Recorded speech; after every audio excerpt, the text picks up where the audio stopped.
सुप्रभात प्यारे बच्चों, कैसे हो आप सब। कक्षा तीसरी, विषय हिंदी व्याकरण, पाठ 2, वर्ण, वर्णमाला और मात्राएं। इसमें हमने कल स्वरों के बारे में जाना था कि स्वर क्या होते हैं, वर्ण क्या होते हैं। आज हम पढ़ेंगे व्यंजन क्या होते हैं।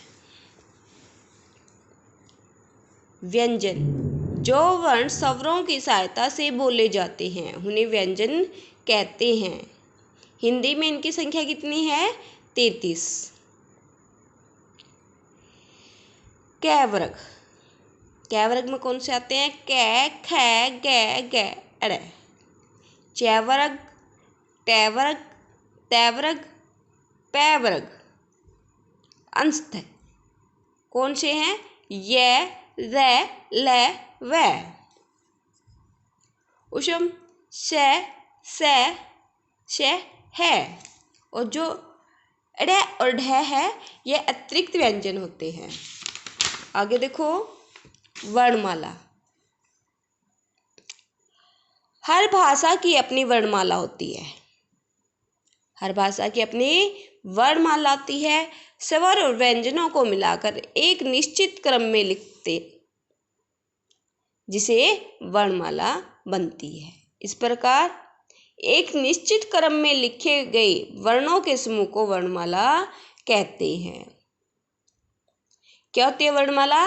एक निश्चित क्रम में लिखे गए वर्णों के समूह को वर्णमाला कहते हैं। विशेष, सभी व्यंजन ए स्वर की सहायता से बोले जाते हैं। ए स्वर के बिना व्यंजन को हलंत के साथ लिखा जाता है, जैसे कै, चै, टै, तै, पै आदि। अब देखो, अड़े और ढे दो अतिरिक्त व्यंजन हैं। इन दोनों व्यंजनों का प्रयोग शब्द के मध्य या अंत में ही किया जाता है, जैसे उड़ना, खड़ा, कढ़ाई, चिड़िया आदि। रहेगा पढ़ना, चढ़ना, बढ़ना आदि। अब देखो संयुक्त व्यंजन। हिंदी वर्णमाला में श, त्रै, अज्ञ और श 4 वर्ण संयुक्त व्यंजन हैं। ये दो व्यंजनों से मिलकर बने हैं, इसलिए इन्हें संयुक्त व्यंजन कहा जाता है। जैसे कै, श, तो क्या बना? श, कक्षा, क्षमा।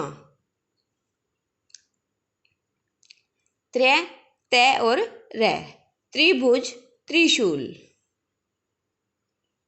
जो ज्ञ होता है वो किससे बना है? जय और अण्य से। ज्ञान, ज्ञानी।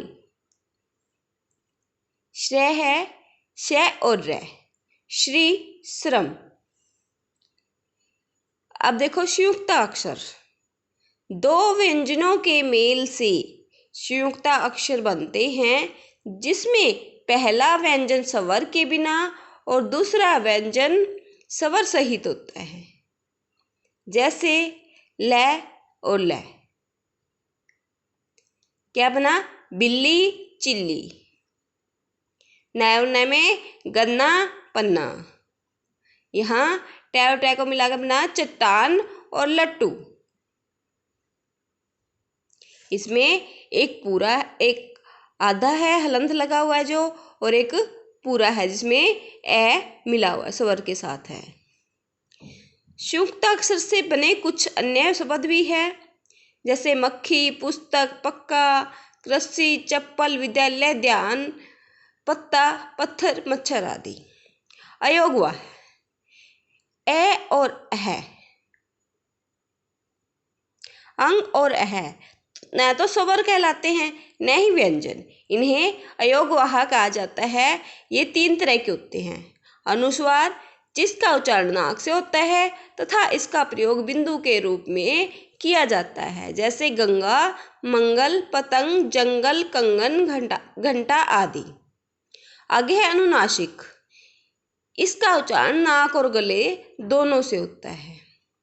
इसका प्रयोग चंद्र बिंदु के रूप में किया जाता है, जैसे चांद, आंख, कुआं, पांच, पूंछ आदि। विसर्ग, अह का चिन्ह विसर्ग कहलाता है। इसका प्रयोग दो बिंदुओं के रूप में व्यंजन के अंत में किया जाता है, जिसका उच्चारण करते समय है की ध्वनि निकलती है, जैसे अतः, नमः, प्रातः आदि। आपने बच्चों इसको 2-3 बार रीड करना है। Okay students, thanks, have a nice